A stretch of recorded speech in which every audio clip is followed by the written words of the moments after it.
Well, now joining me in studio is John Pennard and Andrew Bailey from the Endicott Performing Arts Center. They're getting ready for a weekend full of performances of Burlesque 13 in Space. Guys, thank you so much for coming on and letting the community know about this upcoming performance. Thank you. Thank you so much for letting us be here. Yeah. So just to start things off here, if anybody's wondering, what is Burlesque, what is Space, let's start with what is Burlesque? So burlesque started in the 1800s as kind of like a form of mimicry of high art and imitation. And that's kind of the route that we're going with this. Just kind of having some campy fun, poking fun at some science fiction movies along the way. Awesome, yeah, and I'm sure you guys choose a different theme here every year for the Burlesque show. So space, where did this idea come from? Every great franchise ends up in space. I feel every great franchise ends up in space at some point, and to celebrate year 13, to kind of make it a little bit different and not stay too stagnant, I figured let's shoot our girls up into space. Right. If Katy Perry can do it, so can we. And since we're indoors, I'm guessing no one will be wearing any jetpacks, rocket ships, but there'll still be space. Yes, correct. You'll have to show up and see. Yeah, so tell me a little bit about this show. Of course, 13 years running. What is, the history of this performance at EPAC? How did it originate in the first place? Well, it originated in 2010, and we had $1 and a dream to start it. We didn't know if it was going to be a success. And we reached out to a friend of mine who was a Broadway producer and local Endicott Performing Arts Center, and they helped us produce the show. And ever since that first 2010 performance, it has been the most amazing thing, and it's become a cult following, really, to be honest with you. And we sell out like weeks before the show, and it's just been a huge success. It really has. Yeah, and tell me a little bit about, that feeling of performing in front of a sold-out theater.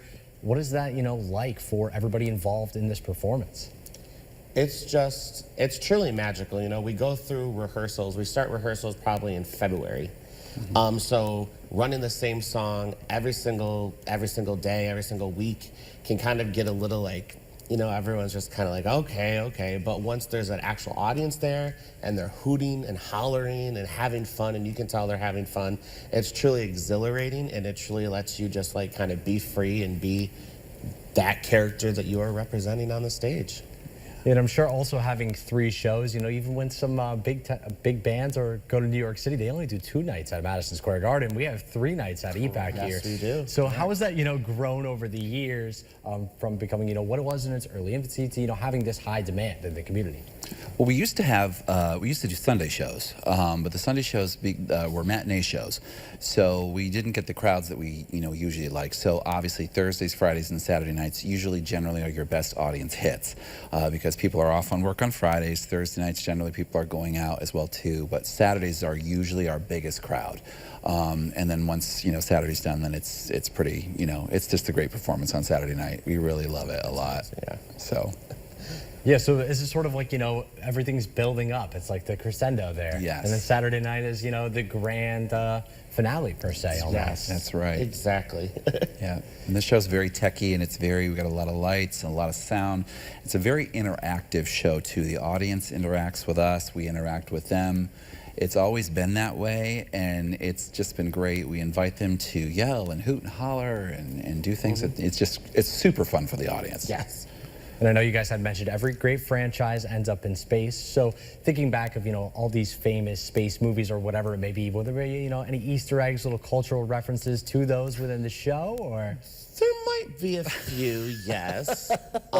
If you follow, we have an Instagram page, and we kind of did a little like leading up to the show, movies that you might want to watch to kind of get you in the mood. Some Star Trek movies, Star Wars, the Alien franchise, Fifth Element. We kind of have a little bit of everything. Right. Yeah, and how could people, check out that Instagram page if they're starting to get excited for this show and they, want to get all those movies in? So on Instagram it's just epac.burlesque, and we've been leading up to the show, doing countdowns, doing fun things on there that'll kind of give you some little Easter eggs and hints at what you might expect this weekend. Yeah. Yeah, and I know tickets are in high demand, but if anybody is still interested in coming out this weekend, how could they, look for some tickets that may still be available? Yes, they just go to the website, www.endicottarts.com, and they can purchase tickets there. If for some reason they're not able to, there is a live stream option available too all 3 nights, so they can watch it from home and maybe have some sci-fi party of their own. This is always my favorite question to ask people, but if you could give me just a 15 to 30-second elevator pitch, Burlesque 13 in space, why should I go? What would be the answer from each of you? Oh, God. For me, it would be, if you like Star Wars, if you like Star Trek, if you love campy fun, if you love lights, if you love colors, if you like aliens, and you just love a little bit of everything, this is for you. Laughter and the element of surprise, I think, is really cool. And it's around every song and every turn, the first act and second act, there's so many differences. I think the audience is really going to be kept on their toes, which is really cool. Yeah, and just one last thing here that I think is really important to know. A lot of these performers are probably from, the Broome County area, from the community. Right. So what is it like, building that community on stage and having all this local talent be shown? It's absolutely amazing. A lot of the cast considers Burlesque a family, and that's kind of like what I think of it as well. We are a Burlesque family, not so much a cast. We really get to know each other during this entire 3-month process, and it's just amazing seeing all that talent up on the stage. Yeah. Well, thank you guys so much for coming in today to tell us a little bit more about this upcoming show. We really appreciate it. Thank you so much. Thank you so much. And Burlesque 13 in Space is just days away with shows on Thursday, Friday, and Saturday at the Endicott Performing Arts Center. All those shows taking place at 8 p.m. Head over to endicottarts.com for more information on tickets, which are known to sell out, so act quick.